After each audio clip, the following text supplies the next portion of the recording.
संजय शिरसाटांचं जयंत पाटलांबाबत मोठं विधान। जयंत पाटील राष्ट्रवादी शरदचंद्र पवार पक्षात राहणार नाहीत, लवकरच ते राष्ट्रवादीत प्रवेश करतील, संजय शिरसाटांचा दावा। पैसे उकळण्यासाठी राईस मिल मालकांना पक्षाच्या एजंटकडून धमकी। विधान परिषदेत परिणय फुंकेंचा गंभीर आरोप। चौकशी करून कारवाईचं गृह राज्यमंत्री योगेश कदमांचं आश्वासन। खोक्याच्या व्हाईट हाऊसवर बुलडोझर, वन विभागाची धडक कारवाई। वन विभागाच्या जमिनीवरील बेकायदा बांधकामावर कारवाई। मुंबईतील लीलावती रुग्णालयात काळी जादू होत असल्याचा रुग्णालय ट्रस्टचे कार्यकारी संचालक परमवीर सिंघांचा आरोप।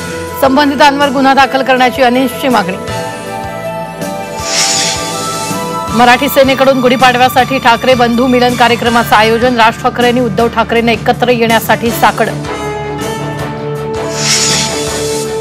विरारमध्ये 12वीच्या उत्तरपत्रिका जळून खाक। विरारमध्ये शिक्षिकेच्या घराला आग। आगी तपासणीसाठी आणलेल्या उत्तरपत्रिका खाक। घटनेची चौकशी करण्यात येणार। शालेय शिक्षण मंत्री दादा भुसेंची माहिती।